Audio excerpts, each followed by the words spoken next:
Hello विद्यार्थियों, target with लक्ष्य की इस नई वीडियो में आप सभी का स्वागत है।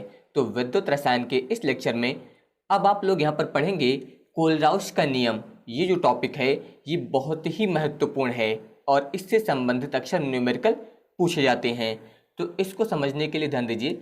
जैसे कि मान लीजिए यहाँ पर ये कोई एक बीकर लिया गया है और इस बीकर में जो है यहाँ पर विद्युत अपघट्य का जलीय विलयन लिया गया है। विद्युत अपघट्य का जलीय विलयन जैसे कि हम लोग मान लेते हैं यहाँ पर विलयन लिया गया है NaCl प्लस H2O। तो यहाँ पर जो NaCl दिया गया है ये होता है विद्युत अपघट्य, इसे बोलते हैं विद्युत अपघट्य। इसके बारे में आपको पहले ही बताया गया है कि विद्युत अपघट्य वे पदार्थ होते हैं जो जल में घुलने पर आयनों में टूट जाते हैं, यानी कि आयनों में वियोजित हो जाते हैं। तो ये आप लोग याद रखिएगा कि ऐसे पदार्थ जो जल में घुलने पर आयनों में टूट जाते हैं विद्युत अपघट्य कहलाते हैं। तो यहाँ पर इस बीकर में जो है यहाँ पर विद्युत अपघट्य का जलीय विलयन लिया गया है। तो अगर यहाँ पर इस जलीय विलयन में हम लोग और अधिक जल मिला दें, यानी कि इसमें जो है आपको यहाँ पर और अधिक जल मिलाना है। तो जब आप और अधिक जल मिलाएंगे तो यहाँ पर इसकी तनुता बढ़ने लगेगी। यहाँ पर जब आप जल की मात्रा बढ़ाएंगे तो यहाँ पर इसकी तनुता जो है बढ़ने लगेगी, और जब इसकी तनुता यहाँ पर बढ़ने लगेगी तो इसका मतलब विलयन जो है यहाँ पर हल्का हो जाएगा, यानी कि पतला हो जाएगा। ये याद रखिएगा कि जब आप इसमें और अधिक जल मिलाएंगे तो यहाँ पर जो विलयन होगा उसकी तनुता बढ़ने लगेगी, यानी कि विलयन तन होने लगेगा। और आपको पहले भी बताया गया कि जब विलयन की तनुता बढ़ती है तो यहाँ पर इसमें जो विद्युत अपघट्य लिया गया है इसका आयनन जो है अधिक होने लगेगा, और जब आयनन अधिक होने लगेगा तो यहाँ पर आयनों की संख्या जो है वो बढ़ जाएगी, और जब आयनों की संख्या बढ़ जाएगी तो इसका मतलब यहाँ पर इसकी चालकता भी बढ़ जाएगी। तो ये आप लोग याद रखिएगा। तो यहाँ पर जब विलयन की तनुता आप बहुत अधिक बढ़ा देंगे तो यहाँ पर जो है आयनन भी बहुत अधिक हो जाएगा, और आयनों की संख्या बढ़ जाने से यहाँ पर चालकता भी बढ़ जाएगी। तो अगर इस विलयन की तुल्यांकी चालकता की बात करें तो आप लिख सकते हैं लैम्डा EQ, इसे बोल सकते हैं आप तुल्यांकी चालकता। तो यहाँ पर ध्यान दीजिए, जब आप तनुता जो है बहुत अधिक बढ़ा देंगे, यानी कि इसकी अधिकतम सीमा तक बढ़ा देंगे, तो यहाँ पर इसे आप बोल सकते हैं इनफाइनाइट। इनफाइनाइट का मतलब होता है अनंत, यानी कि अब इससे ज़्यादा यहाँ पर तनुता आप बढ़ा नहीं सकते हैं। यानी कि यहाँ पर जो विद्युत अपघट्य दिया गया था इसका वियोजन पूर्ण हो चुका है, अब इसके बाद यहाँ पर वियोजन नहीं होगा। उसके जितने भी अणु थे यहाँ पर वो टूट चुके हैं, यानी कि आयनों में टूट चुके हैं। अब इसके बाद यहाँ पर आयनन नहीं होगा, तो इसकी अधिकतम सीमा तक यहाँ पर तनुता बढ़ा दी गई है। तो यहाँ पर आप इसे बोल सकते हैं अनंत तनुता पर विलयन की तुल्यांकी चालकता। याद रखिएगा, इसे आप बोल सकते हैं अनंत तनुता पर विलयन की तुल्यांकी चालकता। अगर आपको विलयन की तुल्यांकी चालकता ज्ञात करनी है तो इसके लिए ध्यान दीजिए, यहाँ पर आप प्रयोग करेंगे लैम्डा EQ प्लस, यानी कि पॉजिटिव, यानी कि धनायनों की तुल्यांकी चालकता, और यहाँ पर लगा दीजिए इनफाइनाइट, यानी कि अनंत तनुता पर धनायनों की तुल्यांकी चालकता। इसके अलावा प्लस यहाँ पर आप लिखेंगे लैम्डा EQ माइनस, यानी कि निगेटिव। यहाँ पर आप बोल सकते हैं अनंत तनुता पर ऋणायनों की तुल्यांकी चालकता के योग के बराबर होगी। याद रखिएगा, यहाँ पर इस विलयन की जो है अनंत तनुता पर जो तुल्यांकी चालकता है वो यहाँ पर धनायनों की और इसके अलावा ऋणायनों की जो है, याद रखिएगा, अनंत तनुता पर धनायनों और ऋणायनों की तुल्यांकी चालकता के योग के बराबर होगी। तो ये पॉइंट याद रखिएगा। अगर यहाँ पर हम लोग मोलर चालकता की बात करें तो मोलर चालकता को आप लिख सकते हैं लैम्डा M से। यहाँ पर तनुता जो है अनंत कर दी गई है, तो यहाँ पर आप लिख सकते हैं लैम्डा इनफाइनाइट, यानी कि अनंत तनुता पर मोलर चालकता। अगर आप यहाँ पर इसका मान ज्ञात करेंगे तो आप यहाँ पर लिख सकते हैं, ध्यान दीजिए, आप यहाँ पर लिखेंगे N प्लस, यहाँ पर याद रखिएगा, यहाँ पर आपको लिखना है N प्लस, इसके बाद हो जाएगा लैम्डा M इनफाइनाइट, और इसके बाद यहाँ पर plus N minus lambda M infinite.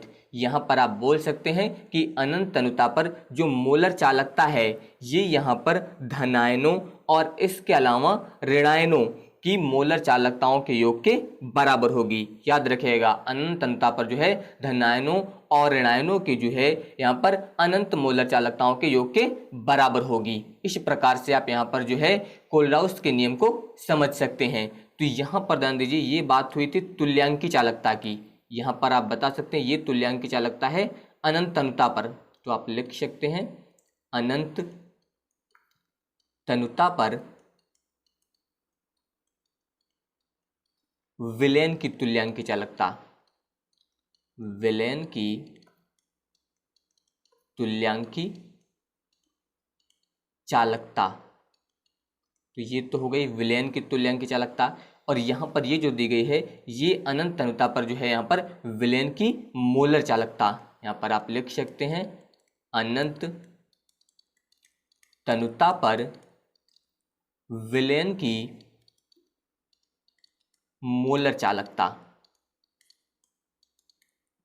Molar चालकता। तो इसका मतलब आप कोलराउस के नियम के अनुसार बता सकते हैं कि अनंत तनुता पर किसी विलयन की, याद रखिएगा, किसी विलयन की तुल्यांकी चालकता, या फिर इसे आप बोल सकते हैं सीमांत तुल्यांकी चालकता। यहाँ पर आप इसे बोल सकते हैं अनंत तनुता पर विलयन की तुल्यांकी चालकता, या फिर इसे आप बोल सकते हैं सीमांत तुल्यांकी चालकता। याद रखिएगा, इससे आप बोल सकते हैं सीमांत, यानी कि अब इसके बाद जो है इसकी सीमा निश्चित है, अब इससे अधिक तनु नहीं होगा, उससे अधिकतम सीमा तक यहाँ पर तनु कर दिया गया है, तो इसीलिए यहाँ पर बोला जाएगा सीमांत तुल्यांकी चालकता, सीमांत तुल्यांकी चालकता। या फिर आप बोल सकते हैं अनंत तनुता पर विलयन की तुल्यांकी चालकता। सेम उसी प्रकार से आप इसे भी बोल सकते हैं अनंत तनुता पर विलयन की मोलर चालकता, या फिर आप बोल सकते हैं यहाँ पर सीमांत मोलर चालकता। तो आप कोलराउस के नियम के अनुसार बता सकते हैं कि अनंत तनुता पर किसी विलयन की तुल्यांकी चालकता, या फिर आप बोल सकते हैं सीमांत तुल्यांकी चालकता, उसके धनायनों और ऋणायनों की तुल्यांकी चालकताओं के योग के बराबर होगी। ये आप लोग याद रखिएगा। सेम इसी प्रकार से आप दूसरे प्रकार से बता सकते हैं, आप बता सकते हैं यहाँ पर कि अनंत तनुता पर किसी विलयन की मोलर चालकता, या फिर आप बोल सकते हैं सीमांत मोलर चालकता जो है उसके धनायनों और इसके अलावा ऋणायनों की मोलर चालकताओं के योग के बराबर होती है। तो ये आप लोग याद रखिएगा, ये यहाँ पर जो है धनायनों की मोलर चालकता है और ये ऋणायनों की मोलर चालकता है, और यहाँ पर ये n दिया गया है और यहाँ पर ये n माइनस दिया गया है। यहाँ पर ध्यान दीजिए ये n प्लस और ये n माइनस, ये जो है यहाँ पर n प्लस जो है ये धनायनों की संख्या है और n माइनस जो दिया गया है ये ऋणायनों की संख्या है। यानी कि यहाँ पर जो NaCl था इसे जब आप जल में घोलेंगे तो इसका आयनन होगा, यानी कि ये आयनों में टूट जाएगा, जैसे कि यहाँ पर Na पॉजिटिव और इसके अलावा Cl माइनस यहाँ पर ही टूटेगा। तो यहाँ पर धनायनों की कितनी संख्या है, इसके अलावा ऋणायनों की कितनी संख्या है, इसका मतलब यहाँ पर ये है N प्लस जो है ये यहाँ पर प्रति सूत्र इकाई में जो है वियोजन के पश्चात यानी कि टूटने के बाद जो है यहाँ पर प्राप्त धनायनों की संख्या, और n माइनस जो है यहाँ पर प्रति सूत्र इकाई में जो है वियोजन यानी कि टूटने के बाद जो है यहाँ पर प्राप्त ऋणायनों की संख्या है। ये आप लोग याद रखिएगा, ये यहाँ पर ऋणायनों की संख्या आप लिख सकते हैं, ऋणायनों की संख्या, और n पॉजिटिव जो दिया गया ये यहाँ पर है धनायनों की संख्या, धनायनों की संख्या इस प्रकार से। तो इसके लिए आप ध्यान दीजिए, आप यहाँ पर एग्जाम्पल, अगर यहाँ पर हम लोग बात करें MgCl2 की, तो इसे ध्यान दीजिए, अगर यहाँ पर MgCl2 की हम लोग यहाँ पर सीमांत मोलर चालकता की बात करें तो इसे आप ऐसा लिख सकते हैं लेमडा, यहाँ पर लिख दीजिए आप MgCl2, इस प्रकार से यहाँ पर आप लिख सकते हैं इनफाइनाइट, इसका मतलब MgCl2 की सीमांत मोलर चालकता। तो यहाँ पर ध्यान दीजिए बराबर, जब ये यहाँ पर आयनों में वियोजित होगा तो किस प्रकार से होगा, यहाँ पर आप लिख सकते हैं लेमडा, यहाँ पर ध्यान दीजिए Mg2 प्लस, इस प्रकार से इनफाइनाइट, और इसके अलावा प्लस लेमडा यहाँ पर हो जाएगा Cl माइनस, इस प्रकार से इनफाइनाइट, और यहाँ पर लग जाएगा 2, क्योंकि जो आपका ये MgCl2 दिया गया है, ध्यान दीजिए ये जब यहाँ पर वियोजित होगा यानी कि जब इसका वियोजन होगा तो ये यहाँ पर जब टूटेगा तो ये Mg2 प्लस, इसके अलावा यहाँ पर आप लिख सकते हैं 2Cl माइनस, इस प्रकार से यहाँ पर ये वियोजित होगा, यानी कि Mg2 प्लस और इसके अलावा 2Cl माइनस में वियोजित होगा। तो इस प्रकार से आप यहाँ पर इसे लिखेंगे। अभी ध्यान दीजिए यहाँ पर जो आगे लिखा जाएगा कितना माना जाएगा 1, तो वही आपको यहाँ पर जो बताया गया था धनायनों की संख्या यानी कि N प्लस, तो ये आपका यहाँ पर n प्लस दिया गया, यानी कि ये जो है यहाँ पर धनायनों की संख्या होगी। इसी प्रकार से ये यहाँ पर जो है ऋणायनों की संख्या, यानी कि ये यहाँ पर जो है n माइनस ये ऋणायनों की संख्या होगी। तो आप लोग याद रखेगा अनंत अनुता पर जब भी वियोजन होगा, याद रखेगा अनंत अनुता पर जब भी वियोजन पूर्ण होता है तो यहाँ पर विद्युत अपघट्य की जो तुल्यांकी चालकता होती है, इसमें यहाँ पर प्रत्येक आयन का एक निश्चित योगदान होता है। ये आप लोग याद रखेंगे यहाँ पर कि प्रत्येक आयन का अपना एक निश्चित योगदान होता है, इसलिए इसे जो है कोलराउस का आयनों के स्वतंत्र अधिगमन का सिद्धांत भी कहते हैं। याद रखेगा, आप लिख सकते हैं इसे कोलराउस का आयनों के स्वतंत्र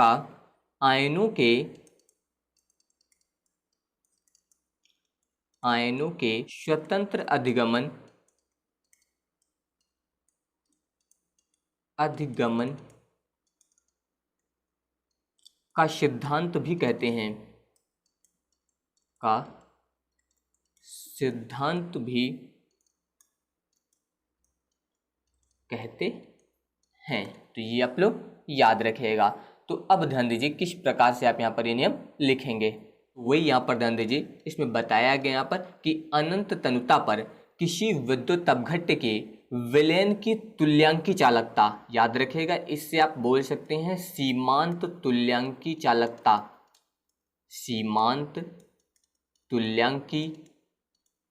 चालकता, उसके धनायनों व ऋणायनों की तुल्यांकी चालकताओं के योग के बराबर होती है।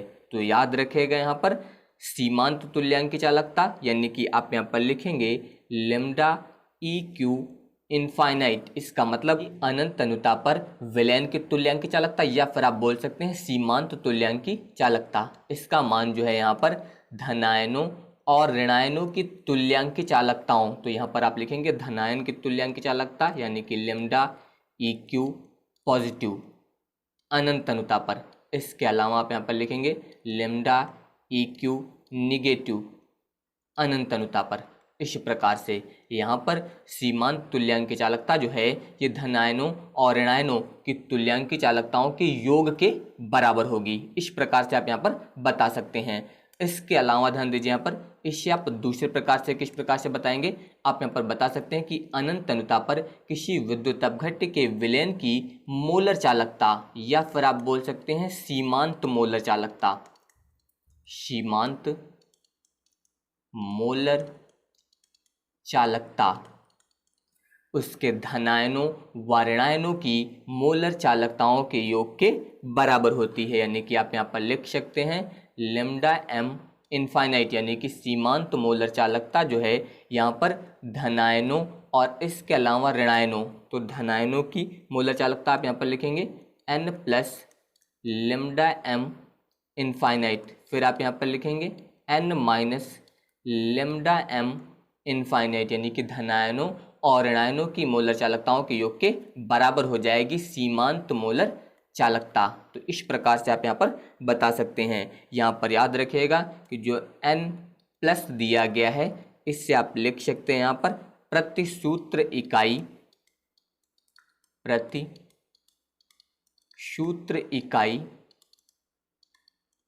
से वियोजन के पश्चात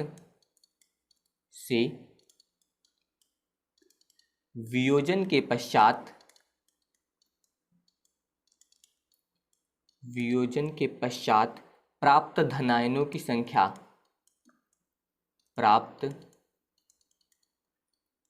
धनायनों की संख्या, इसी प्रकार से आप यहाँ पर बता सकते हैं। n निगेटिव के बारे में आप लिख सकते हैं यहाँ पर प्रति सूत्र इकाई से वियोजन के पश्चात प्राप्त ऋणायनों की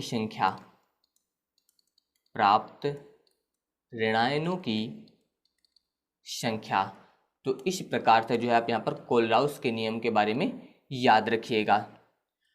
अब इसके बाद ध्यान दीजिए इससे संबंधित एग्जाम्पल। तो यहाँ पर क्वेश्चन लिया गया कि NaCl फिर HCl एवं CH3COONA के लिए सीमांत मोलर चालकता लेम्डा m0। यहाँ पर ध्यान दीजिए जो अभी आपको बताया गया क्वेश्चन में, यहाँ पर बताया गया था लेम्डा m इनफाइनाइट।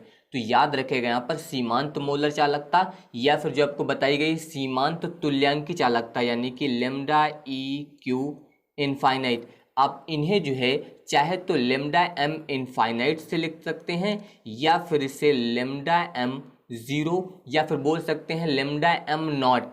इसी प्रकार से इसे भी आप लेमडा ई क्यू ज़ीरो या फिर बोल सकते हैं लेमडा ई क्यू नॉट से लिख सकते हैं। तो इसमें आपको कंफ्यूज नहीं होना है, कहीं कहीं पर आपको ज़ीरो यानी कि नॉट मिल जाएगा और कहीं कहीं पर आपको इनफाइनाइट मिल जाएगा। इसमें आपको कंफ्यूज होने की ज़रूरत नहीं है, तो ये पॉइंट याद रखिएगा।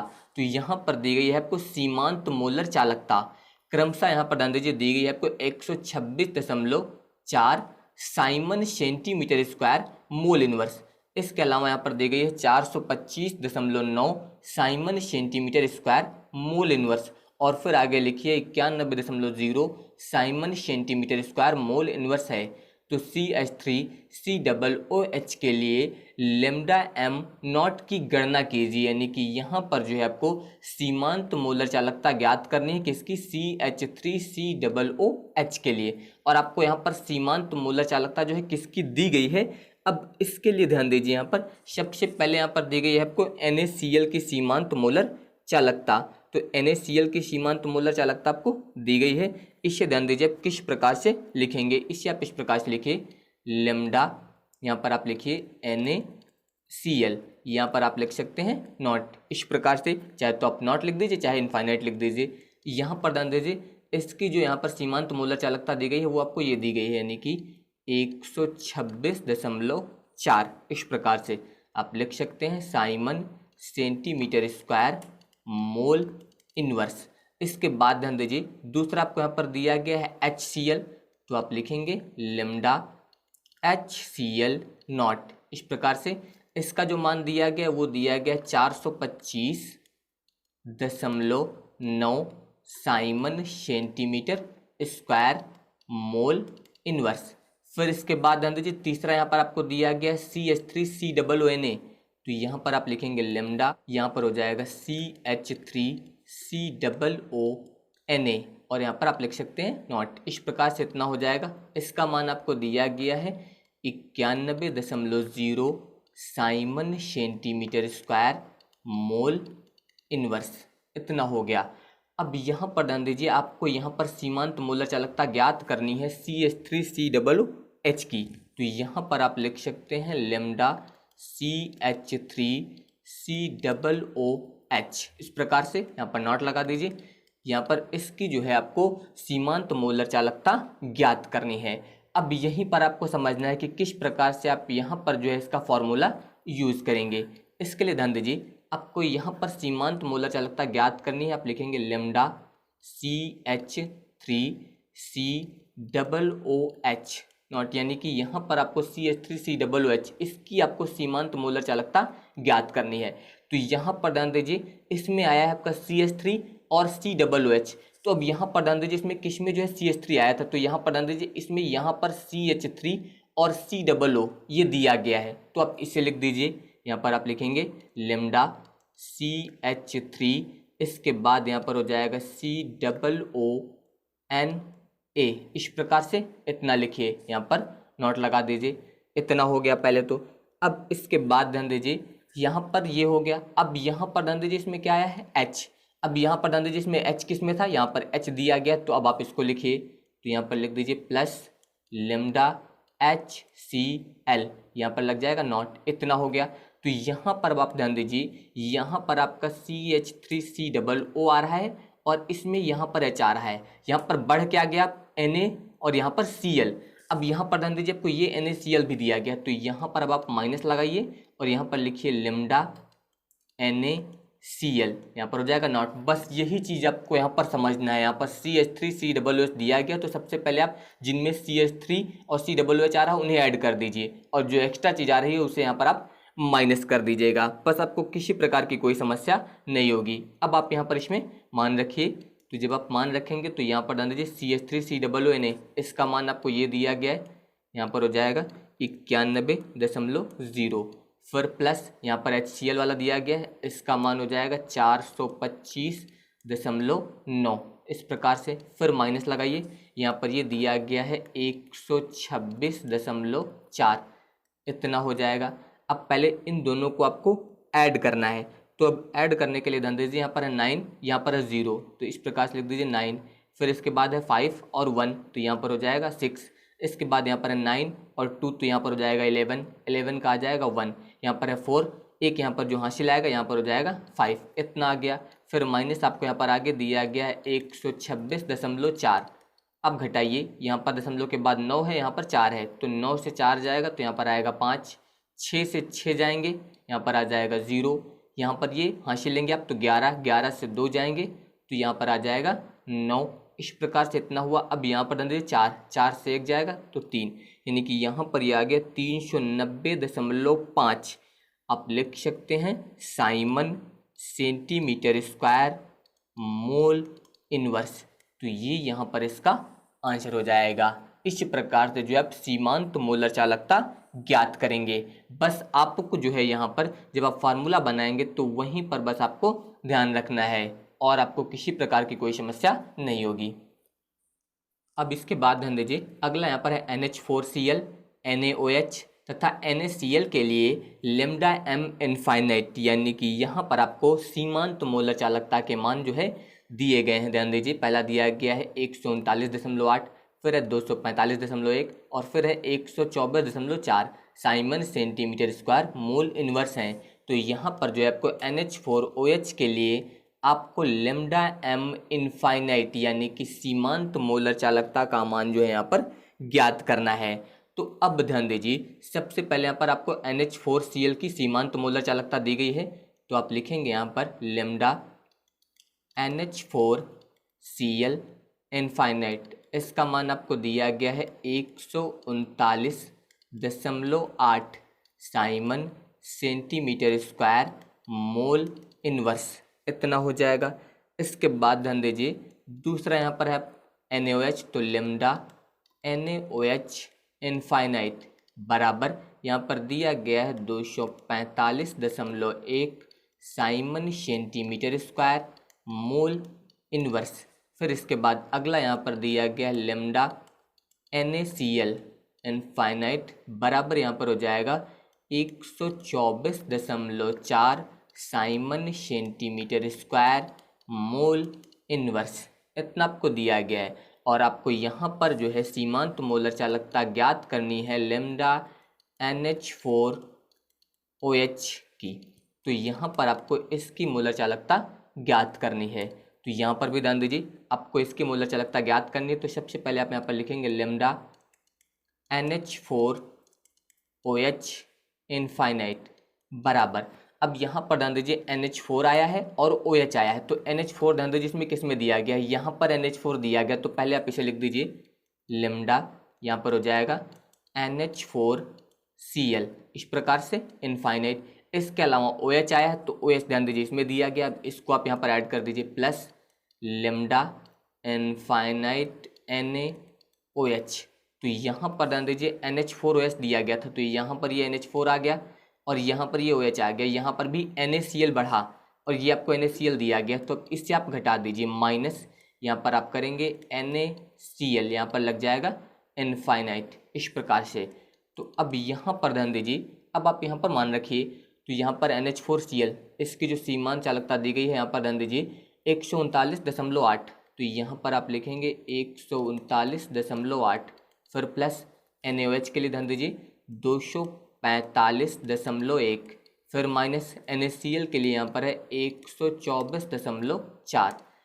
अब ध्यान दीजिए, सबसे पहले आप इन दोनों को ऐड करिए प्लस वाले के, तो यहाँ पर 8 है, यहाँ पर 1 है, तो 8 और 1 मिलके हो जाएगा 9, यहाँ पर ध्यान दीजिए 9 और 5 मिलके हो जाएगा 14 के 4, इसके बाद 3 और 4 मिलके 7 आएगा, 1 हासिल हो जाएगा 8, फिर 2 और 1 मिलके हो जाएगा 3, माइनस 124.4 घटाएंगे तो 9 से 4 जाएंगे, यहाँ पर आ जाएगा 5, 4 से 4 जाएंगे, यहाँ पर आएगा 0, 8 से 2 जाएंगे, यहाँ पर आ जाएगा 6, इसके बाद 3 से 1 जाएगा तो यहाँ पर आ जाएगा 2, यानी कि 260.5 Simon centimetre square mole inverse, ये यहाँ पर इसका आंसर हो जाएगा। तो इस प्रकार से आप यहाँ पर सीमांत मोलर चालकता ज्ञात कर सकते हैं और सेम इसी प्रकार से आप यहाँ पर जो है तुल्यांकी मोलर चालकता भी ज्ञात करेंगे।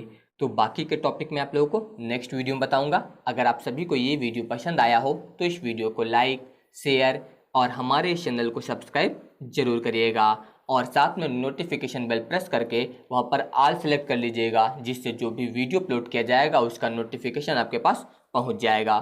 धन्यवाद।